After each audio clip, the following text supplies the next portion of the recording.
The B.rad podcast is brought to you by MoFo, male optimization formula with organs to boost testosterone. B.rad's macadamia masterpiece, mind-blowing nut butter blend. Chili Pad, temperature-controlled mattress systems. Inside Tracker, blood, DNA, and fitness tracking data all in one. And New Optimal, 3 nootropic supplements designed to improve focus, memory, and drive. And check out the bradkearns.com shop page, my personal selection of favorite products with great discounts for health, fitness, and peak performance. When we're running or exercising and we're breathing through our mouth, coming back to one of our favourite topics, the body doesn't understand that the saber-toothed tiger's not chasing it. So it automatically goes into this sympathetic nervous state where we're stressed. I haven't had caffeine for 2 years because one day I had to have a hormone test and you can't have caffeine, and at the end of the day I was shaking. People have got to listen to themselves and just give themselves a bit of a break once in a while. Hi, listeners. I welcome you to another enlightening conversation with Australian endurance and life coach Andre Obradovic. This is his 4th appearance on the show. And again, we get into some important topics, especially relating to the overarching theme of how to pursue your fitness goals in a healthy manner, even extreme endurance goals, which can often compromise your health. I wanted his opinion on this emerging concept about whether cardio is even a necessary component of a well-rounded exercise program, or if you can even segment the concept of cardio independent from all other types of workouts. In other words, you get a cardiovascular training effect when you're lifting weights, sprinting. And so do you need to get on that Stairmaster and go steady state at comfortable heart rate to put the pieces together for your fitness program? And he's a hardcore endurance guy. He thinks if you do it the right way, it can be a very valuable skill. It can help with your fat burning at rest and in life. So I love that take on the idea of where cardio could fit in a well-rounded endurance training program. Also, we get into some other interesting topics. One of them is asking the important question of whether you're addicted to exercise. And I offer up or relate again the 11 questions that my food addiction guest, Dr. Joan Ifland, offered up to me during that show. Go listen to that one. It's very good about food addiction. So now we're going to overlay that into exercise addiction and how we can maybe adopt the healthiest, most balanced mindset, especially when we're driven, competitive, want to accomplish a lot when we're out there on the roads or in the gym.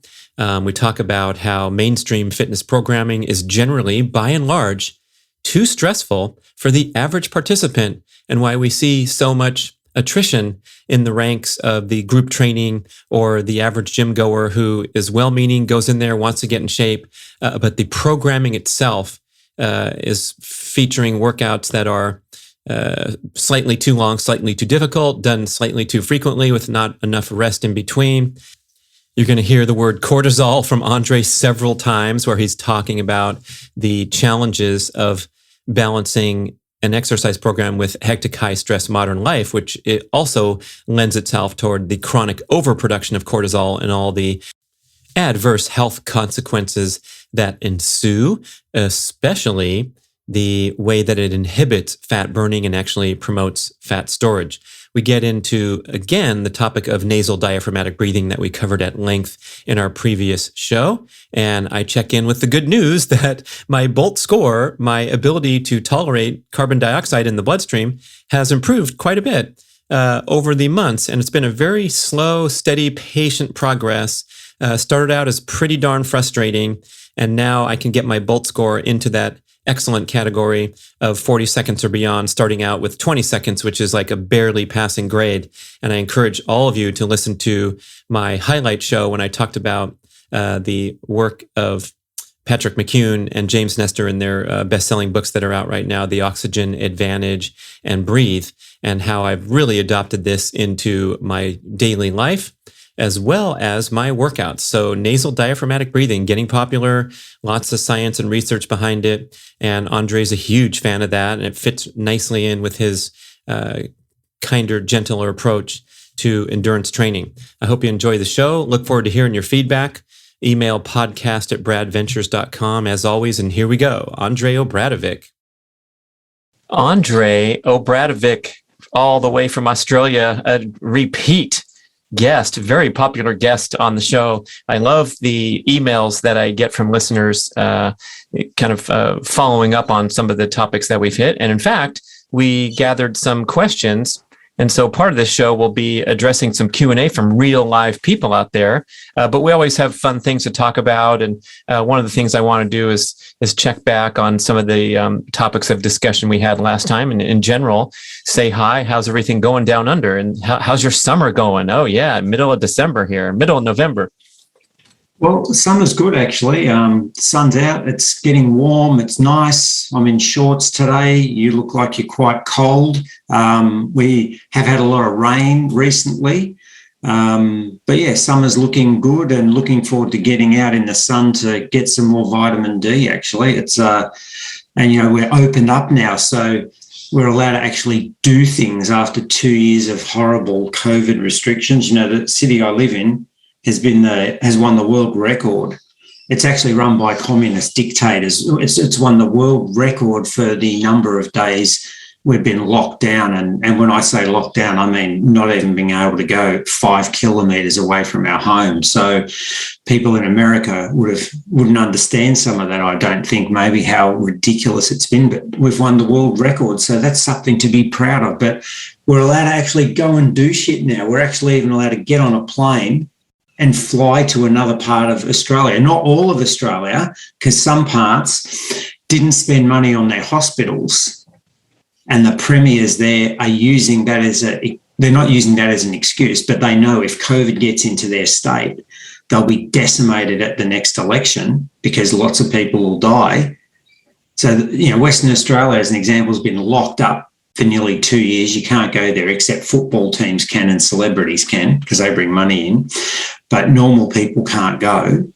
There are people there of like, well, we haven't had people dying, so why should we get the vaccine? Whereas every other state is like 90% vaccinated, where I am. So we can actually leave Melbourne and fly to London, but we're not allowed to go to Perth, which is in our own country, for another 2 months. It's all political. They're just trying to save people from dying, even though most people that die generally are, sick. So anyway, yeah, it's interesting. Let's try and help some sick people today. Hey, that's I think the longest discussion we've had on this podcast about COVID since I made the resolve to stay away from politics, global pandemics, things that I wasn't an expert about. And I appreciate your comments because you didn't throw down with a crazy personal opinion, you not being an expert either. And I feel refreshed that there's ways to back off from the craziness and just observe what's going on. Everyone's battling with it, and must be great to be free and get out there and hit the road, do some traveling. So thank you for the update from down under. Yes, we can appreciate our whatever level of freedom we have. We can take a positive spin on that, especially with that story. Absolutely, yeah. I don't even watch the news anymore, so I'm so glad I deleted Facebook last year because I know what that would be full of at the moment. So anyway, yeah. So we've got some questions from different people today, Brad, haven't we? For sure. One of them is, I think, just picking up our conversation from offline and knowing that your business, your coaching is quite integrated. You're helping people with all aspects of life, but you do have that specialty in the endurance sports, and particularly doing the endurance sports in a healthy way, honoring the aerobic training philosophy that has been promoted by Primal Endurance, by Maffetone, and your own contribution and the great talks and publications you've put out. And now there's an interesting message coming out from different folks that the whole rationale for performing sustained, steady-state cardiovascular exercise is being second-guessed. John Jaquish wrote a book called Weight Training is a Waste of Time and So is Cardio, and goes into great detail with a lot of scientific research supporting his contention that you get a cardiovascular training effect even when you're doing strength training, even when you're doing high intensity training. And it's such a profound stimulus that it arguably is more of a cardiovascular stimulation than the steady state stuff at a comfortable pace. Doug McGuff says the same thing in different ways in his book, Body by Science. But what I'm getting at here is that there's so many wonderful, enjoyable aspects of endurance training and going out there and enjoying nature and taking a trail run and surpassing your previous best. We've talked plenty about the dangers of overdoing it with too much endurance training, or too much of any kind of training can get you into big trouble. But I wonder what your take is on this idea that the intended benefits of cardiovascular exercise might be, we might broaden our perspective a bit to think that, going into the gym and standing on the stair machine for 45 minutes while you're watching TV, you might achieve those objectives and more from doing something different. Yeah, I think that people the risk with doing excessive cardiovascular, cardio exercise for people that are the A-type personalities. We've seen lots of incidents where perfectly so-called fit people but not healthy people have died.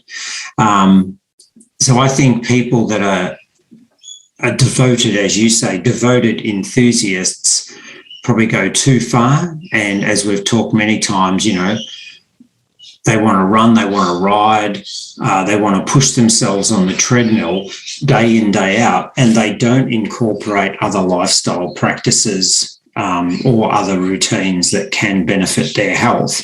And I think that's where the biggest risk is, that people that we're not made to do the same thing every day. So people that don't get into the gym and do appropriate strength training can be at a disadvantage. I think the social aspects of getting out with people and doing different types of activities is very important. Like you say, getting out in nature and just being able to be a bit more flexible with what we're doing for our exercise, or, as I say, movement. So even changing our language away from saying, I have to do my exercise today, I like to use the word movement. How are we going to move today? Because moving could be shifting, like as an example, we've just cut down 4 trees on our property, and over 5 days, I hardly did any running or swimming. I did gym, but I spent those 4 days shifting about 3 ton of wood, splitting it and shifting it in a wheelbarrow. So lifting, working. So my cardiovascular system wasn't being used much, but, lifting and pushing. So I do think you're right. We do need to really think about people's mindset about what is it about pushing themselves cardiovascular-wise in exercise. Is it this belief that the more calories I expend help me lose more weight? Or is it the more I think I'm going to improve the harder I make my heart work, the easier it's going to be? Well, that's flawed, in my opinion. You and I both know, and many of your listeners know, that that's totally wrong. We should be working at a more comfortable pace. So I think looking at each individual and looking at their health, and then those people being able to determine what is healthy exercise, what is healthy movement patterns, is something that's important to think about. But I think there's a balance between movement, cardiovascular specific exercise, high intensity work, gym work, and other things out in nature that we can do that we need to consider. Right. And I think, like you say, if you train to an extreme, we all know that you're going to be facing health problems, potentially serious ones, as we've seen with the big shots that have gone down with serious heart problems and other misfortunes. But even if your goals are of the extreme nature, I feel like you are almost by definition compromising your pursuit of all-around fitness and your pursuit of healthy living and longevity, because you have decided to contest 5 different long-distance triathlons and a couple ultra marathons in the same year after year after year. And, we have the desire to be competitive, to beat our past results. And the more narrow your fitness goals, the more of the sacrifice you make, to the extent that we see a lot of people walking around with tremendous fitness capabilities in a very narrow area, but kind of low scores across the board in other areas of fitness, health, and longevity. I'm including myself, because when I was racing, I was, going really fast at Olympic distance, swim, bike, and run. But I couldn't lift a sandbag to save the driveway from the rainstorm without waking up the next day and being stiff and sore. And so my, everything was devoted to a very narrow cause. And that was a tough way to go through life if I'm, broadening my goals to something besides the clock and the finishing time. Yeah, I agree. I mean, that's one reason why this week I thought I'm going to cut back on some of the exercise and shift all that wood, because it's actually labor. It's, or as one of my clients call it, yard work, work outside in the sun, listening to some of your podcasts, of course, while I was doing that, but just getting outside and working. And, one of the other things, although it's a little bit of a tangent, having other interests apart from just endurance sport. So if you bear with me, I used to love photography. I've got 6 cameras. In fact, here's one of them here. It's a Nikon F5. It's the last professional film camera that Nikon ever made, and it uses film. And it's a manual. I use it in a manual way with film. So I haven't used this beautiful camera for probably 10 years, and I pulled it out after I was doing all this yard work, because I was observing plants, observing flowers, observing nature. And I bought a roll of film, and I shot a roll of film for the week to get back in balance, instead of just focusing on this running, swimming, riding, gymming. And I think that gave me some energy back and some calmness back as well. So balancing some of those things we like to do and being a bit more spread across other things instead of this narrow focus, not just of triathlon and endurance, but life in general.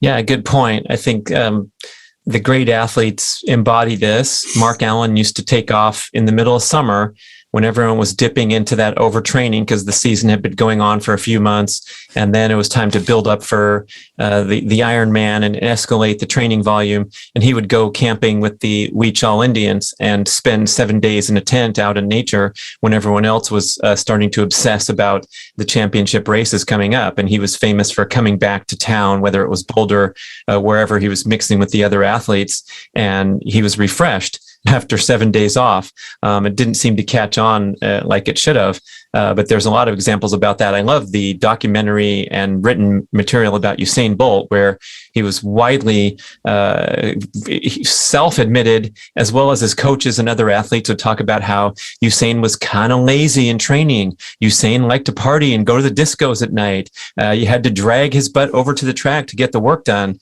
And if you think about, this is one of the greatest athletes in the history of humanity, maybe the greatest, because his competitive event is the most accessible sport on the planet, even more so than kicking a soccer ball around, which is pretty accessible. But anyone can run the 100 meters, and probably every human who's ever been born has at one point contested a foot race, and we've identified some fast people, and they go escalating all the way up to Olympic level, no matter what country they're from. And here's this guy who dominated to the extent that no one ever has. So if he was lazy and haphazard with his training and would take the winters to spend more time in the disco, and he's breaking world records, maybe he's setting the example that a lot of tightly wound people can take a look at and maybe bust out their 10-year-old cameras in the name of, overall peak performance, happiness, long-term enjoyment, and, kind of sustainability. Yeah, because we can get in a rut and just a routine of churning and churning and churning and just not actually reflecting and doing something different. So maybe all those disco moves he was doing might have helped with his glutes activation, maybe. Yeah, I think also there's a trade-off where we get this instant gratification and this satisfaction of the ego demands by writing another entry into our training journal. And we get, in many cases, a burst of feel-good hormones into the bloodstream after yet another medium to difficult caliber workout. And so we exist in a world now where we have a lot of dopamine triggers and a lot of addictions across society, addictions to social media, to text messaging, to the stimulation of the mobile device, to the streaming of entertainment content anytime we want. And we can sit there and watch 5 shows in a row if we want to, unlike, 20, 30 years ago when we had to sit around Thursday nights at 9 p.m. if we wanted to watch our favorite show, and that was it for the week. And so we're surrounded by potential for consumption, consumerism, instant gratification from delicious treats in the dietary realm. We can go into video games, pornography, get all our needs and whims and satisfying met at any time. And it's easy to lump our exercise habits into that very distressing pile, because we can do the same thing where we become addicts, by and large healthier than addicted to harmful substances. But there's still that addictive element that a lot of people might want to reflect on and think, gee, should I pick up my camera this afternoon rather than head back to the gym with sore muscles and a scratchy throat? Yeah, absolutely. I'd encourage your listeners that think they might be addicted. So, once again, another tangent, but I haven't had caffeine for 2 years because one day I had to have a hormone test and you can't have caffeine. And at the end of the day, I was shaking. And my wife is like, are you okay? And I'm like, oh. She goes, what have you done? I said, well, I haven't had tea. And she goes, how many cups do you normally have a day? I said, 8. And she goes, well, that's why you're shaking. So I gave up tea. But in terms of exercise, I would say anyone that thinks that they can't go for a day without exercise and they start to get anxious, try and go a week and just do other things. So still move, do yard work, do yoga, and then see what happens. And then maybe you could reflect on, shit, I'm really like I don't drink alcohol really. Maybe I've had 3 beers in 8 years, right? So I'm not addicted to alcohol, but I was addicted to exercise.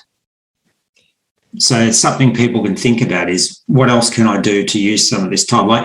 Because that gives us a coping mechanism. So if we get injured, I'm going to have a knee meniscus operation on Tuesday next week. I won't be able to run for about 6 weeks, probably won't be able to ride for 4 weeks. Okay, so I'll do other things. So maybe what's a coping mechanism if you get injured and you can't train? You go crazy? Just moderate. I don't say everything in moderation because that's bullshit, but, moderate some of the exercise for a bit. Maybe over Christmas, chill out a bit and do other things. I had a guest on my show, Dr. Joan Ifland. She's an expert in food addiction, and she gave me these 11 questions you can ask yourself to determine if you might be addicted. I'll lay them out there really quick and we can all reflect on them. One of them is unintended use. I don't know how exactly that fits with exercise, but maybe you had a 30-minute break in your day and you just were compelled to go out there and hit the road. Number 2 is have difficulty cutting back when you should. Number 3 is more time spent than you originally planned. Number 4 is there's cravings that are occurring. That wanting to get out there and that frustration of not being able to. Number 5 is compromising the fulfillment of other roles and responsibilities in life. Number 6 is it compromises your relationships. We know that to be widespread in the endurance sports because of the time required to train and how that fits into the other life responsibilities. Unlike someone who might be addicted to high jumping, at least my practice is over in 30 minutes. I can't be out there any longer than that. But relationship problems. Number 7 is losing out on potentially other fulfilling activities. You talked about your photography habit. Number 8 is the use becomes hazardous, and I'm going to put overtraining in there. Again, these are directly questioning for food addiction, but we can apply those over to exercise.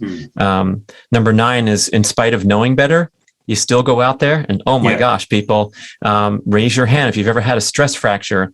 I had mine in college, and I remember the ridiculousness and how pathetic it was to end up on the table getting a bone scan and getting confirmed that indeed I had a stress fracture, because there was so many warning signs over and over and over. My shin was throbbing after workouts. And I remember my very last workout with the track team at UC Santa Barbara, I lived a quarter mile away from the track in the dorms, and I'd just pop over there and meet the team and do our warm-ups and start practice. And on that day, my leg hurt so much that I had to walk and basically limp a quarter mile over to the track to report for practice. And I told the coach that my shin was burning, and he said, okay, well, just do some strides barefoot on the grass and pop in and out to the activities that we're doing. That was his answer, rather than how incredibly effed up is this, that a kid is limping over to the running track to participate in, high level Division I collegiate sport where everything's so serious and competitive. And I can shake my head now, but at the time, that was a tough one. And training in spite of knowing better, I think that is what a stress fracture represents. Then finally, just to finish this off really quick, number 10 is doing more and more than you did previously to kind of get the same satisfaction. And then number 11 is doing it for reasons other than, it's written here, hunger, but other than, let's say, fitness goals. You're doing it as sort of that outlet for addictive stress tendencies, right? Yeah, or stress. It's the only way you release your stress. Whew. Okay, then we're 5 and 6. I like 5 and 6 are really relevant, I reckon. Very, very, very relevant. Oh, and she also said, you reminded me, she goes, okay, here's my list of 11 things. If you have more than 6, you're qualified as an addict. And she goes, guess what? Everyone has 3 or 4. She was talking about eating, but anyone who's interested in fitness, 3 or 4 are just going to fall in there without, you can't help it. And I'm not going to say it's terrible, but you're very close to addiction, just getting out of the gate and saying that you have some race numbers on your wall. Yeah, it was I remember that interview. It was really interesting. It was good. I found it. I actually didn't think about how it related to exercise, but now that you've gone through it, I think a lot of those do. You could actually incorporate that into your primal endurance personal fitness training course if you haven't finished it already. That, a section on what are the warning signals that you're addicted or your clients are addicted to exercise. You could come up with your own list. Yeah, and it is nice to reflect that it's certainly a heck of a lot better than, the truly destructive addictions that we have. And when I mentioned some of those other ones, referencing the great book by Dr. Robert Lustig, The Hacking of the American Mind, he claims that these, very powerful corporate profit-seeking interests are luring us into addiction in all these different forms, especially the processed foods that are literally addictive to the appetite receptors and the dopamine pleasure centers in the brain, and then all the other stuff that they throw at us, particularly social media, internet use, the platforms that are designed to be addictive because that's how Facebook, Instagram, and the rest of them make their money. And so we can kind of get negative and doomsday about all this stuff, or we can realize that we have to use tremendous discipline to, navigate that path to where we have devotion and satisfaction from doing, great challenges and being super interested in things, but stop short of the, the negative aspects of being addicted. Well, someone should write a book on how the fitness industry has addicted us to becoming sick. Like, seriously, like nearly in fact, I started work with a client this week, 40-year-old guy.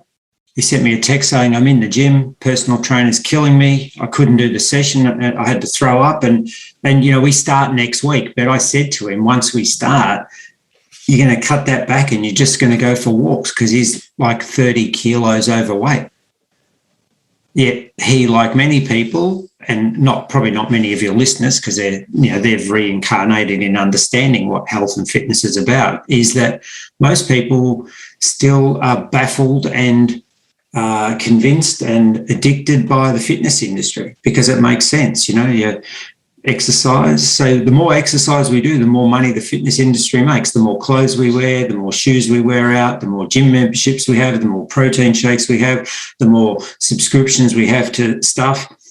It's almost the same.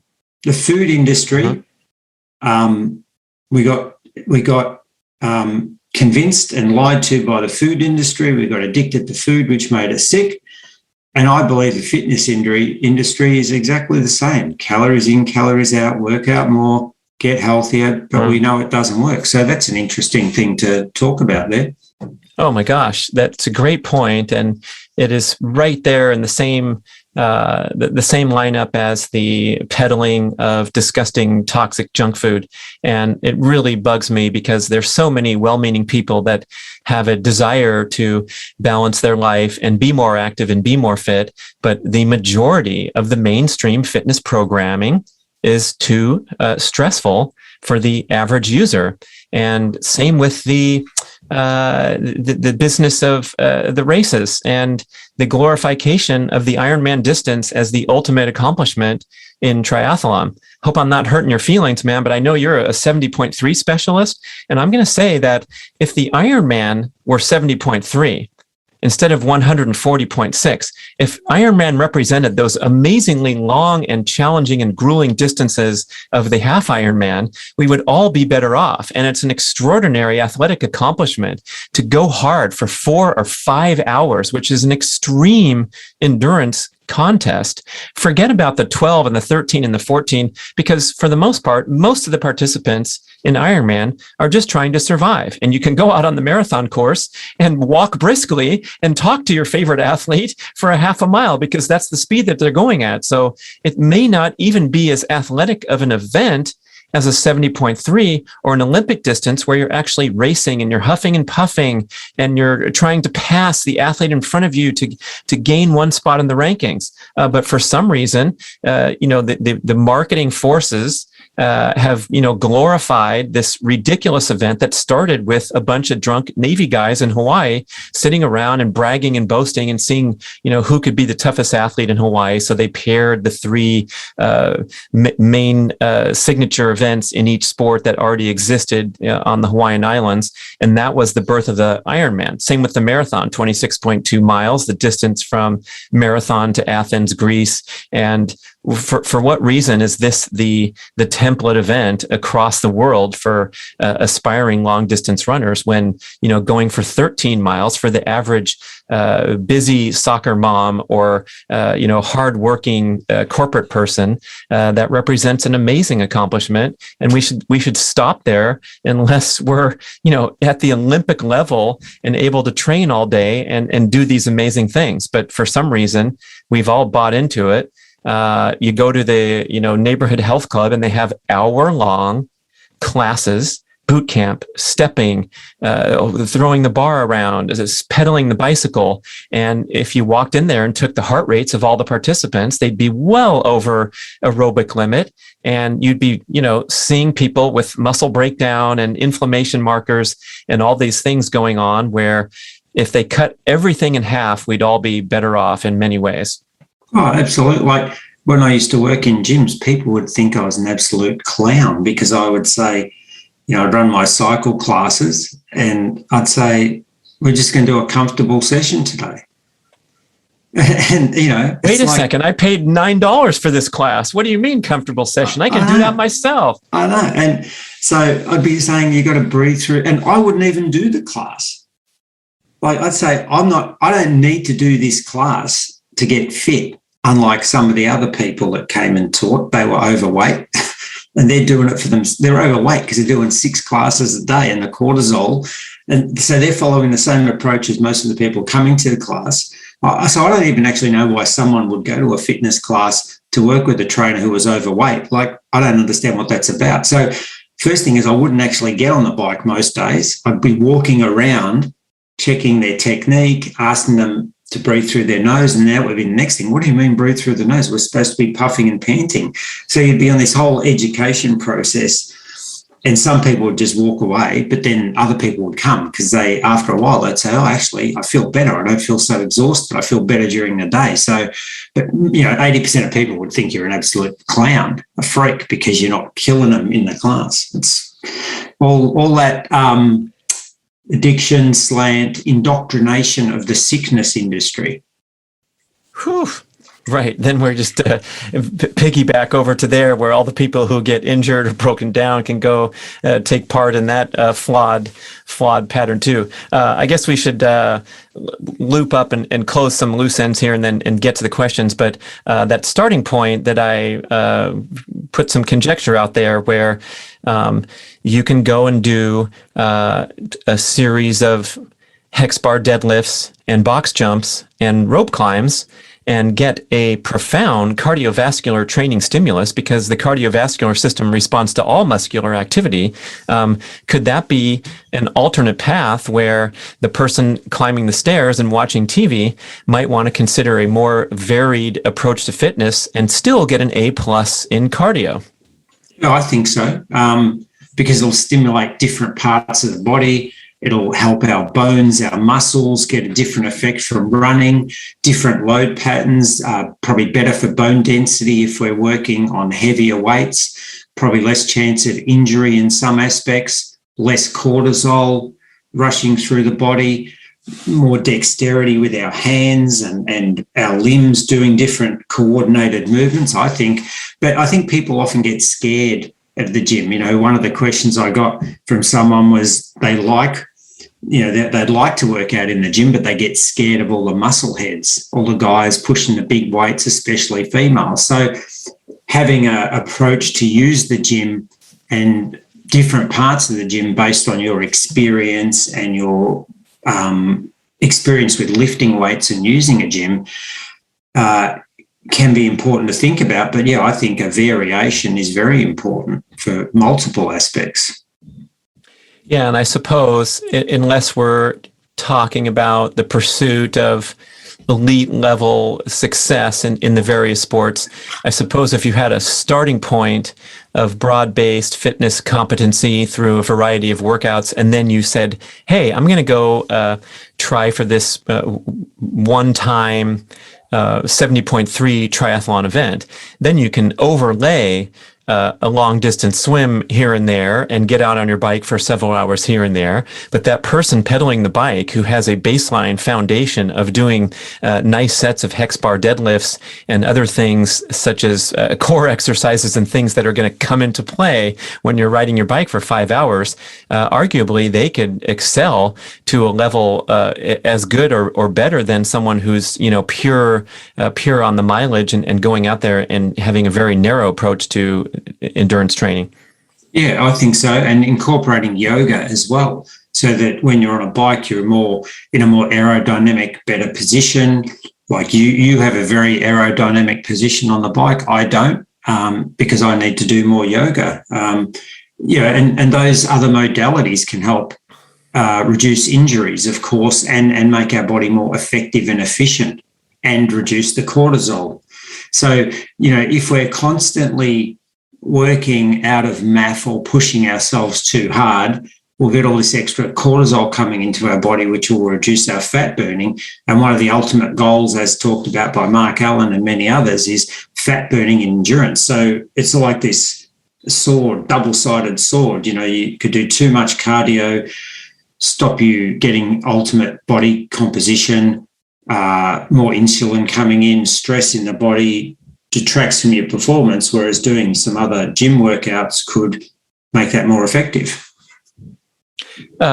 Listeners, that's a great point. I I imagine most of us are aware of that concept, but just to quickly break it down a little, when you're talking about that excess or that overproduction of cortisol, actually the chronic overproduction of cortisol is the red flag that we have. Cortisol is the preeminent fight or flight hormone. So when you engage in any form of activity, whether it's an endurance workout, strength training session, whatever, you're going to desirably promote the fight or flight response. You're going to elevate heart rate, respiration, everything, all facets of bodily function are going to be elevated to perform physically. And then what you want to do is wrap things up and get back into a rested state as quickly as possible, rather than live this go, hectic, high stress lifestyle where cortisol is being dripped into the bloodstream for hours on end because you're so busy at work,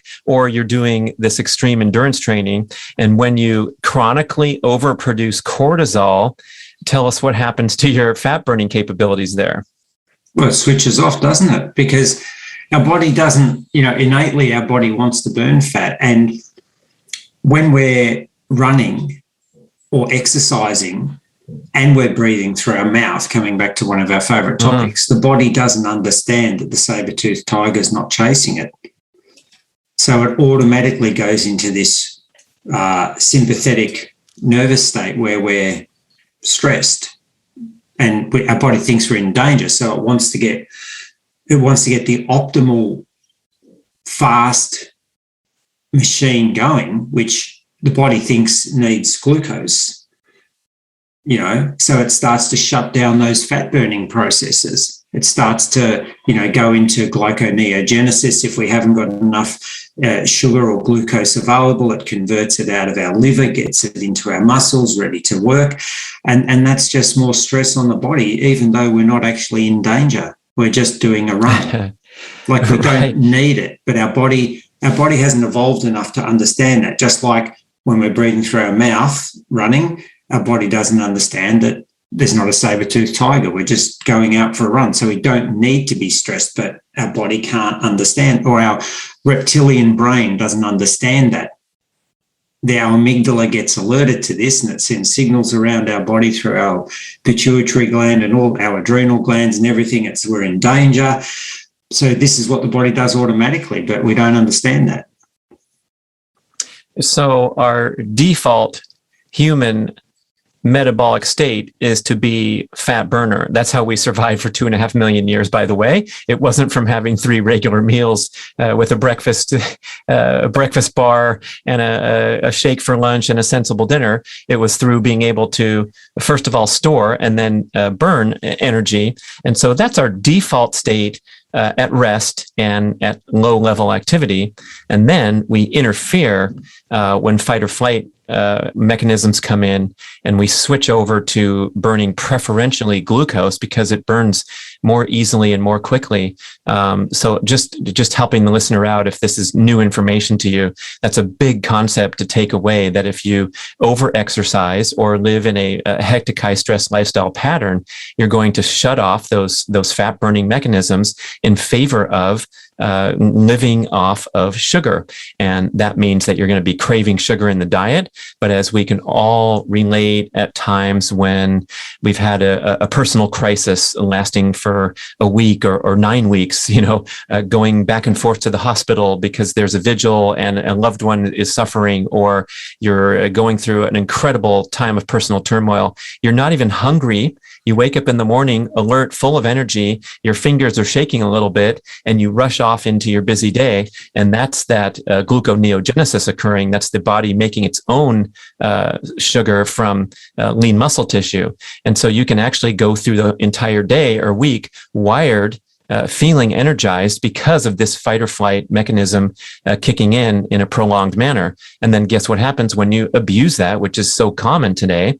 from overtraining patterns, from working too hard in the corporate setting. All that stuff turns into big trouble because you become exhausted, burnt out, and everything falls apart somewhere down the line. So we have to kind of get back to this default human metabolic state of fat burning. And I think we should transition. We did a lot of talk on breathing in the last show, but you've brought it up a couple of times. So I want to check in on that. But when you discipline yourself to take breaths that are through the nose only, activating the diaphragm and getting a full exchange of oxygen, the most efficient breathing, you actually do change your metabolic state in favor of fat burning and in favor of parasympathetic, that's the rest and digest, rather than the sympathetic, which you mentioned that term too in passing, that's associated with fight or flight function. So controlling your breathing is a way to control our physiology and our metabolism.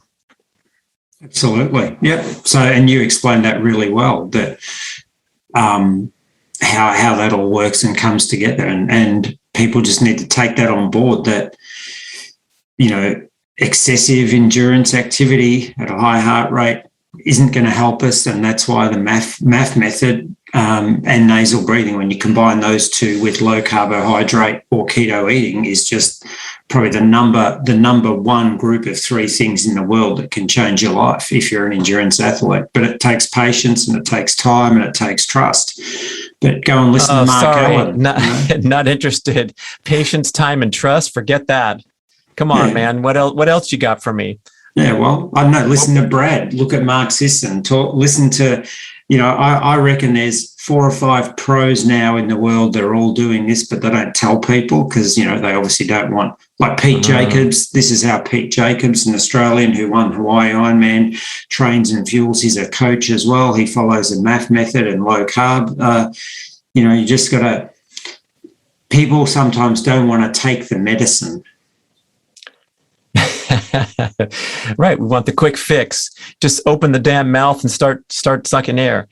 So I've been devoted to this practice since I was exposed to the wonderful books that have both hit bestseller status recently, James Nestor's book, Breath, and Patrick McKeown's book, The Oxygen Advantage. But I want to ask you, because I did have an interesting exchange with my main man, Dave Cobran, who's a longtime listener and was a guest on the podcast. And he says, you know, he wants to go out there and enjoy his morning jog down the beach, and to be bothered with the objective to shut your mouth and breathe through the nose and deal with perhaps the spray and the annoyance of, you know, recalibrating.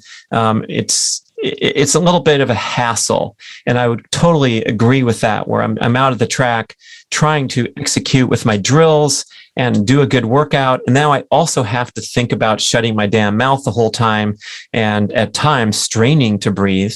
And I believe in the science and the wonderful argument presented in the books about the Bohr effect, BOHR, and the actual, you know, biochemistry that's at play here.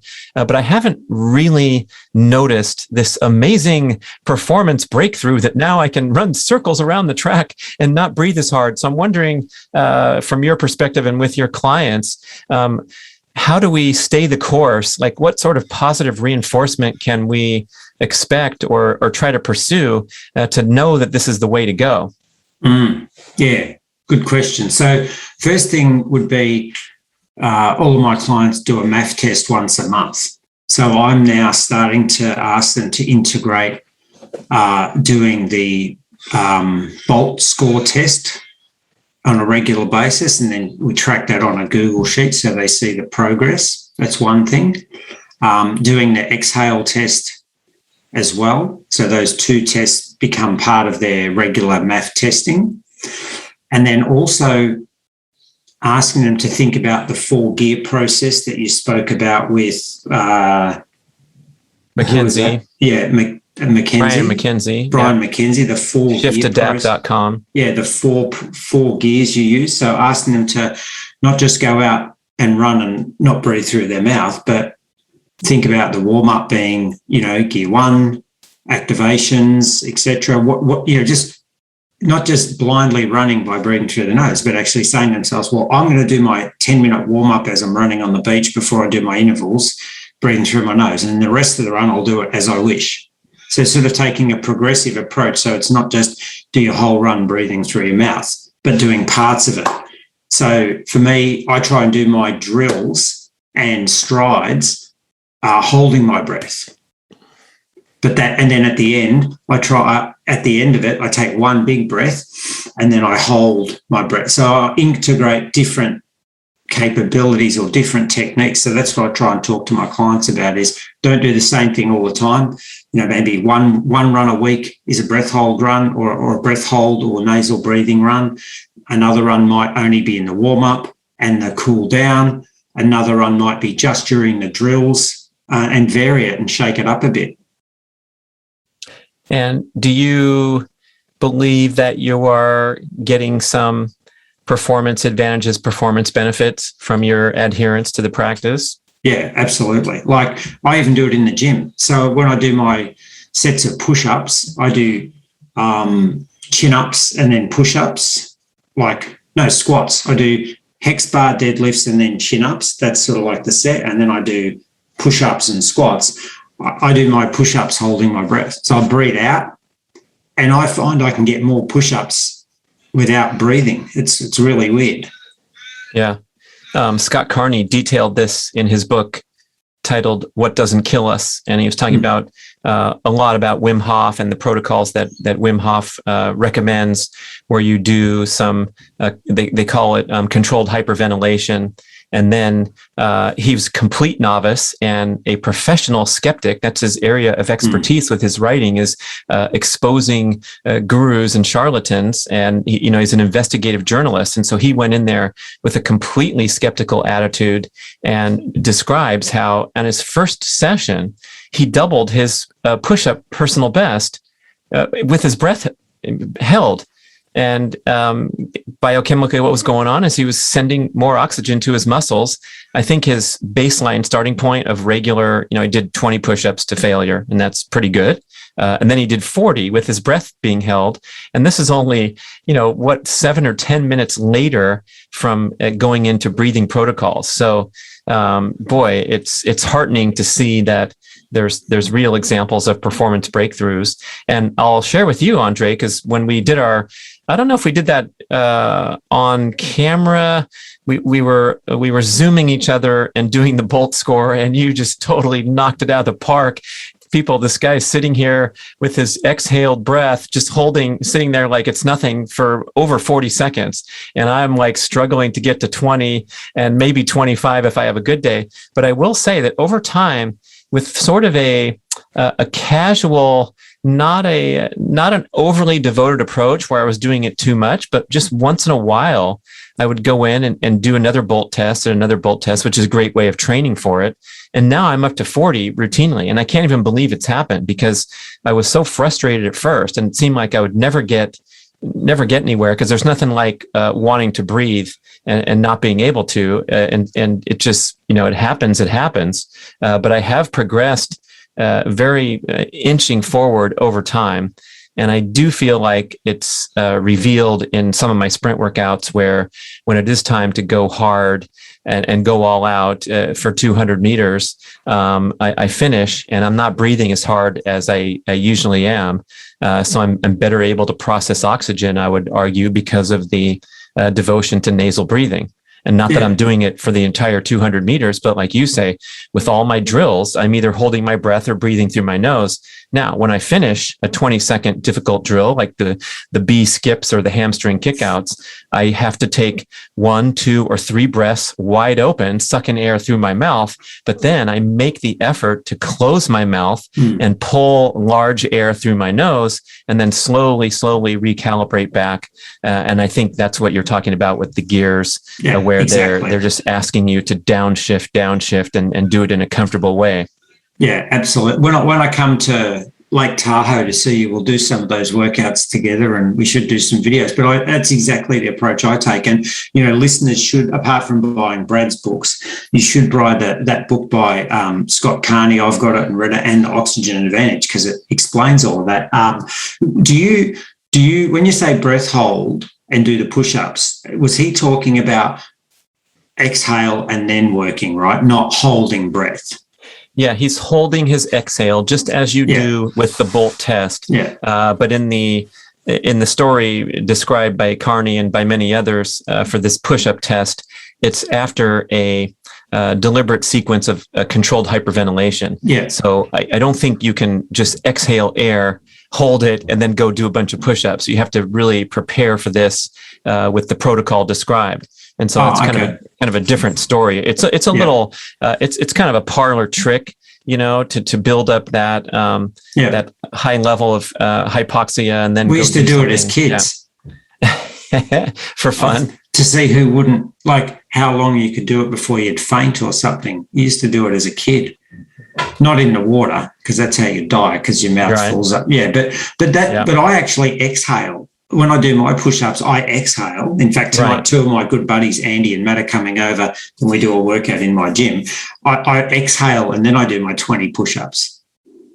Yeah, incredible. And it's kind of weird. And I kind of sat on the sidelines for a long time thinking, look, I have enough air. It's not impeding my performance, whether it's a 100-meter sprint or whether it's a 5K. And so I don't see what all this fuss is about. But then when you educate yourself, get into the books or listen to my summary show, if nothing else, it's a real eye opener. And then if you think it's some crazy fitness guru promoting something new, you can go look up the Bohr effect and learn about biochemistry, where the greater buildup of carbon dioxide, the more oxygen is dumped from the red blood cell, the hemoglobin, into the working muscles and tissues. So it's nothing that's in dispute. It's part of science. And now we have a chance to really leverage it in the athletic and the fitness realm. And I was thinking, I wonder why it does that. Maybe that's a fight or flight automated response in the body. Like you just made me think, why would that happen? Because our body is so smart. We're just stupid, right? We're dumb, but our body is smart. So maybe the body's saying there's no oxygen, there's danger, I need to fix this problem. Maybe that's why. I wonder if anyone's done any research as to why that happens. Yeah, good point. Probably someone would offer up an expert explanation there, but in the meanwhile, we can the takeaway message. Well, I think we talked about the takeaway message of being more carbon dioxide tolerant, or improving your Bolt score. But I also like the really simple one that Patrick McCune threw us out there in the Oxygen Advantage, where he said, "Look, here's the bottom line is to breathe through your nose only, as minimally as possible, at all times for the rest of your life. And that is the most efficient way to breathe as a human for all manner of health benefits. The nose is especially important for filtering air, warming air, taking the impurities out of air." And boy, that was a really nice takeaway to think. This thing that we've been told about taking a deep breath to relax. When you take a deep breath, when you breathe in more oxygen, it is actually a way to activate fight or flight and stress you out. And so when someone's stressed and needs to relax, we want them to breathe less rather than breathe more. And so that's kind of a recalibration right there too. Yeah. And the other hint I'd help suggest to people is, if they want to see how this works, is get a whiteboard or a notebook and write down what you're doing. Today, gym workout or workout in my office, 10 push-ups maximum, was couldn't do any more. Next day, 15, held breath, could do 12, document what you do. So I do that with my chin-ups and push-ups. If I miss a week in the gym, I go backwards. I lose the benefit. But what I'm doing, I just see that if I do 2 sessions a week and I'm doing 10, 10, 10 or 20, 20, 20, I'm holding my breath or exhaling and then working, I can then increase. So just documenting what you're doing so you can see the progress, that can help as well. A bunch of people threw questions out there. I don't know if we'll have time to get to them today, but maybe we should dabble with this first one. And this is a really common refrain from a lot of people, where they're enthusiastic, they're starting to listen into podcasts, read books, talk to experts, watch stuff on YouTube, and there's a ton of conflicting information out there. whether it's in the endurance training realm of how to prepare properly for a race. And there's so much commentary about the building the aerobic base and emphasizing aerobic heart rates while you're training. And then there's other messaging that if you go for quality over volume and, push yourself and work your anaerobic threshold, that could be a quicker and more efficient way to excel in less time. Then we have things like the integration of strength training and a broader application of workouts, even if you have strictly endurance goals. And the person says, I don't know where to start. I've heard about periodization as well. So that's where we kind of have a different look with our workout makeup over different times of the year. And a lot of people ask me this too, because they're going, hey, the Primal Blueprint says you should sprint a little, you should lift weights, and you should move around a lot. But then in Primal Endurance, you're talking about a base building period, and then a high intensity period, and then a rest period. So, where do I start? What do you think we should follow? Is the question in from real live frustrated person there. Yeah, well, why don't we do this one and then we can hit the other ones another day, because this one can be a long conversation. Just stop me or interrupt me if I'm going too long. So my thoughts on this are everything revolves around the person's background and their athletic experience, their injuries, their body composition, and that determines, what approach do we take? Are they a professional? Are they an amateur? If they're an amateur, a weekend warrior, I'd be saying we always want to work on our aerobic base all through the year. And I think the periodization thing often comes up because of Northern American winters. It's they only race in some areas of America and Europe. They only race at certain times of the year. So therefore, why not use the winter as a time to do something different? Whereas in Australia, we can basically train all through the year. It doesn't get that bad with weather. I mean, with the advent of indoor training systems, obviously people are probably training more through winter, but,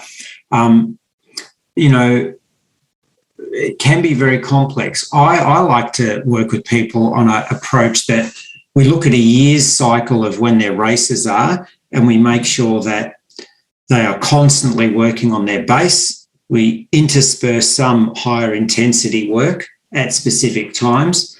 We focus on race-specific skills as a phase as we're getting close to races, and we do have periods where we taper a little bit, but I bring that into a 4-week process. So instead of looking at all these mesocycles and macrocycles and this whole religious dogma that's put out by USA Triathlon and Triathlon Australia, because I don't think that works, because generally that's built up on a 3-week build, 1-week rest cycle. So what invariably happens is athletes are pushing themselves every week, 3 weeks, week after week for 3 weeks. This is the typical approach. I don't use this approach, the typical approach. And then they get to week 4 and they're so exhausted from trying to meet all the numbers and the sessions and getting up at 5:30 that they can't actually hit the goals, the training stress scores specified in week 3, because they've done 2 weeks of building. And then they get to week 4, which is a rest week, and they're either totally exhausted or they want to train more because they think if they have a rest week, they're not going to be good. So I look at it a weekly cycle, and I often say, well, let's do 3 big days a week if it fits with the client's time. And I take that into my training. So Tuesday and Thursday and Sunday are my 3 days where I do quite focused sessions. So it's time, specificity and focus. So I know, and this is what I do with my athletes, is that Tuesday, Thursday and Sunday, or whatever the 3 days are for them, are what we call focus or key sessions. They could be a skill-based session. It could be an aerobics, nasal breathwork specific session, or it could be a high-intensity specific session. But the other days are supporting days. So if we're working hard on Tuesday and we've worked hard on Sunday, Monday should be an easy, comfortable swim and maybe a gym-specific workout. Tuesdays are maybe a solid brick session, but it's a focused day. It doesn't mean it's a hard. When I say hard, what I meant was it's a longer or more important session. So I change it from periodization that the typical approach is to more building it into a week. So there's rest in the week so you don't lose a week every month. So, Tuesday might be a focused, bigger day. Thursday might be, but Monday, Wednesday, Friday might be easier days. And God forbid, Saturday might be a whole day where you rest to do yard work. But you don't lose 1 week every 4 weeks by doing that approach. And yes, including higher intensity work at any stage where it's appropriate. But if someone hasn't got a good math baseline, they need to do probably 8 weeks to 10 weeks of just math training with your math test every month, and then reassess what's happened with the results. How's the person feeling? Do we inject some intensity? And if we do, maybe that's 10 minutes or 5 minutes of intensity in an hour workout. As little as that, you've talked about that a lot yourself. A little goes a long way, especially if you can handle it and stay within your capabilities. And I think that might be a good place to close the conversation here. Whatever's going on and whatever guidance you have or don't have, it's nice to work directly with someone like you who can give that constant feedback. But for the people out there who are just going at it on their own, you can get a lot of good feedback from yourself. And your attitude, your willingness to train, desire to train is an actual ranked variable. Dr. Kelly Starrett cites research that this continues to come out as number one on the list of trackers to determine the athlete's readiness to train. Better than pricking the finger for the blood lactate machine at the U.S. Olympic Training Center, and better than all the high-tech stuff is just the pure desire to train and whether you still have that enthusiasm and energy. And that's the thing that I like about what you just described, is that you're never getting ahead of yourself and then hoping and praying you can hang on until your precious rest week, because a lot of times the body will indeed collapse in a heap, having cultivated that prolonged fight or flight stimulation to get through some predetermined workout regimen, training protocol, and then you've gone past your edge. And then not only do you spend that week recovering, you're probably going into a detraining phase because you feel tired and broken down, rather than constantly working within your capabilities and dabbling in some high stress workouts here and there, and then bringing it back to the place where you can absorb and benefit from those workouts. Exactly. So people have got to listen to themselves and just give themselves a bit of a break once in a while, And if their coach is writing them sessions that they're killing themselves every time, and they're not asking them to go to the gym and work on their muscles, they're not asking them to do yoga, they're not asking them about their sleep, they're not asking them about their resting heart rate, and they're overweight and they're not suggesting they reduce their carbohydrate consumption, then they've really got to think about, are they getting the right advice from the right expert? They could buy all the primal endurance books, follow all of your stuff, look at Phil Maffetone's book, and really learn a lot. I can see you've got the big book of endurance training right there, the yellow one up on your shelf. I've got exactly the same book. Do your own research, listen to luminaries like B.rad, listen to Phil Maffetone, and change what you're doing. Dr. Dre hitting it out of the park again. Thank you so much for joining us. How can we connect with you? What's the best place to plug in? Best way is just andreobradovic.com, my website. If you want to go on my mailing list, there's a subscription thing there. You can download my health and wellness app. It's 100% free. And I'm on Instagram. I get on that maybe once or twice a week, and I don't have Facebook or Wastebook. Sorry, I deleted that, which is fantastic. Thank you, Andre. Thank you, listeners. Another great show. Thank you for listening to the show. I love sharing the experience with you and greatly appreciate your support. Please email podcast@bradventures.com with feedback, suggestions, and questions for the Q&A shows. Subscribe to our email list at bradkearns.com for a weekly blast about the published episodes and a wonderful bi-monthly newsletter edition with informative articles and practical tips for all aspects of healthy living. You can also download several awesome free ebooks when you subscribe to the email list. And if you could go to the trouble to leave a 5 or 5-star review with Apple Podcasts or wherever else you listen to the shows, that would be super incredibly awesome. It helps raise the profile of the B.rad podcast and attract new listeners. And did you know that you can share a show with a friend or loved one by just hitting a few buttons in your player and firing off a text message? My awesome podcast player called Overcast allows you to actually record a soundbite excerpt from the episode you're listening to and fire it off with a quick text message. Thank you so much for spreading the word. And remember, be rad.